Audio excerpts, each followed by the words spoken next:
Maradona challenged Shilton and punched the ball into the net.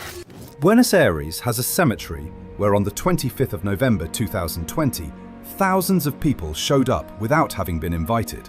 They entered the night and the morning, men and women and children, most of them crying their eyes out, most of them carrying shirts and scarves and photographs.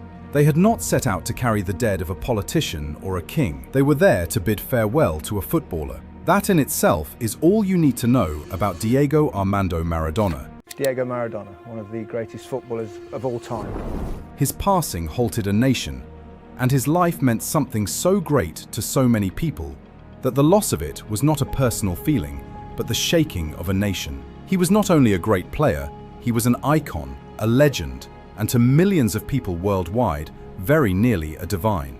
Diego Armando Maradona was born on October 30th, 1960, in a hospital in Lanús, Buenos Aires province, and grew up in Villa Fiorito, a shantytown on the southern side of the city. He himself, as he put it, grew up in a private neighborhood, without water, without electricity, without a telephone. The sarcasm was stinging and intended. Villa Fiorito was a punishment of poverty, where the streets were not paved and the future was no wider to most of the people who inhabited them. But Diego had his ball. It was his first one, which was given to him when he was 3 years old by a relative, and after that, it did not leave his feet. His father was a factory worker. His mother was running the house with what she could get. There was not much, but there was football. And in that match, the lad of Fiorito was something out of this world. When he was 10 years old, Maradona entered the youth team of Argentinos Juniors, a team of young boys, the Los Cebolitas, or the Little Onions. What was to follow was not just impressive, it was legendary. He took that young team on a 136-game unbroken streak. Even coaches who saw him wanted to see his identification card, as they could not believe that a player of such talent was so young. He entered professional football in October 1976, 10 days before his 16th birthday, as the youngest player in the history of Argentine Primera División with Argentinos Juniors. 5 spectacular years in Buenos Aires made him score 116 goals in 166 matches, and this made it known to the whole of Argentina that something very extraordinary had come. His childhood idol club, Boca Juniors, was where he joined in 1981 and won the Argentine Championship in his first season. It could not be long till the transfer to Europe. Maradona would later, in 1982, become the only player in history to transfer to the world record twice, as he sold to FC Barcelona for £5 million. His stay in Catalonia was brilliant, and at the same time was marred by injury and brutality. The Spanish league of that time was ruthless to quality foreigners, and Maradona was targeted on numerous occasions. Andoni Goicoechea tackled him devastatingly, broke his ankle, and put him out of commission for several months. The violence persisted even when he was recuperating. During the 1984 Copa del Rey final with Athletic Bilbao, Maradona, after only coming back after an injury, took revenge with a ferocity that caused a mass brawl between the two teams. This marked the end of his stay at Camp Nou. He had already scored 38 goals in 58 matches, yet Barcelona were over with the disorder that came with him. And so Diego Maradona departed for Naples. What followed in Naples is a human story in the history of football that is one of the most incredible stories of all time. In 1984, Napoli spent a world record transfer of £6,900,000 to bring Maradona to the south. The club had just escaped relegation the previous season before his arrival. The rich, industrialized north had long looked down upon the south of Italy, and Napoli had spent its history as the thoughtless part of Serie A. Then came Maradona, and all was different. He not only changed the identity of a football club, but also of a whole city. He won the first ever title of Serie A in Napoli in 1987, and the second in 1990. He included Coppa Italia in 1987 and UEFA Cup in 1989. In the 7 seasons he spent at the club, he scored 115 goals in 259 appearances. He had his murals on the walls around the city. Neapolitan fans did not worship him as a footballer, but as a saint. The term was used widely in the Naples area. Maradona non si discute, si ama. Maradona is not discussed, he is adored. He had become a cultural figure beyond sport altogether, providing the people with their pride, demonstrating to the North that they could be defeated by the South. However, it was at the international front, during the summer of 1986 in Mexico, that Diego Maradona penned the passages that would make him immortal. Argentina entered that World Cup with the burden of a country that was still fresh after the Falklands War of 1982. It was not a great team, but the man in the number 10 shirt was great.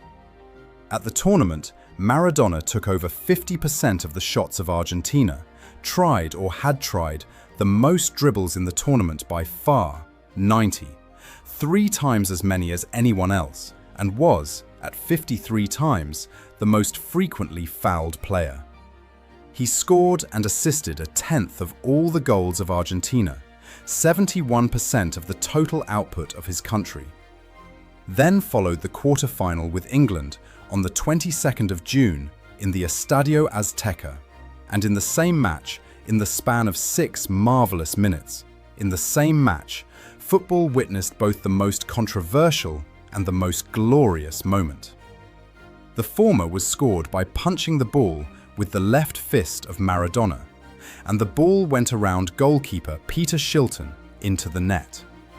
The referee left it to play.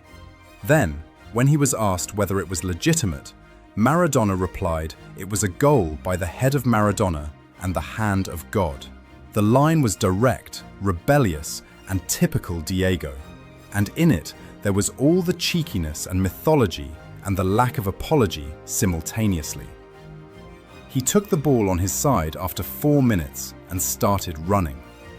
He dived past one England player, then another, twisting through a complete defence at the speed of lightning, past 5 players and the goalkeeper, and shot the ball in.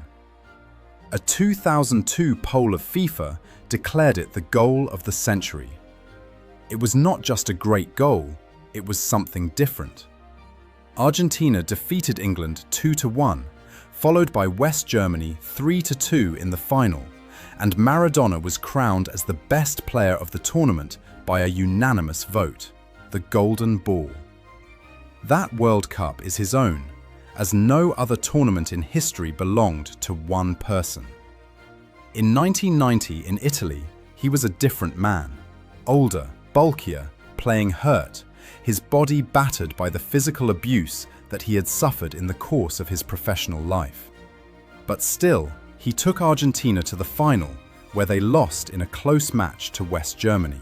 The picture of Maradona crying like a child at the final whistle, with his face contorted with all the emotions, the picture reflected all about him. The genius and the sorrow, the rebelliousness and the desolation. He had sacrificed all he possessed. Nothing was left to offer. The last few years were ugly. In 1991, he tested positive for cocaine and was prohibited from playing football for 15 months. The addiction was established as he spent time in Spain, and it had been enhanced by the stresses of life in Napoli. Post-suspension, spells at Sevilla, Newell, and a final appearance at Boca Juniors in 1995 were able to give glimpses of the player he was, but his body and his discipline could not allow the magic to work anymore. He retired in 1997. There were also other crises, like heart issues, hospitalizations, a gastric bypass in 2005, a reappearance in the limelight as coach of the Argentina national team between 2008 and 2010 that ended in a 4-0 quarter-final loss to Germany at the World Cup. His coaching career, as well as so much of his after-playing life, was alternately brilliant and anarchic in erratic turns. As a player, he has scored 311 goals in 589 appearances in all competitions, 91 caps with Argentina, and 34 international goals. He became the only player in the history of football to break 2 world transfer records. He was a 2-time Serie A champion, Coppa champion, UEFA champion, and a world champion. He was, in an internet poll conducted by FIFA, voted Player of the Century, and there are no numbers of those that are anywhere near what he was. On the 25th of November 2020, Diego Maradona, aged 60, died of a heart attack at home in Argentina. The sorrow that ensued was universal and unrestrained. People cried in the streets in Naples, in Buenos Aires, in cities all over the globe. He was, with Carlos Gardel and Eva Perón, one of the great tragic figures of Argentina, a native son who had healed his way out of the most pathetic poverty and who had paid a gigantic price as a human being to live the life he led at that height. His 2 opposites, genius and chaos, brilliance and recklessness, the hand and the goal, were not a contradiction. The entire thing was the point. According to Michel Platini, once remarked, "What I would do with a football, he could do with an orange. He has never been like anything the game has ever seen. It may never again."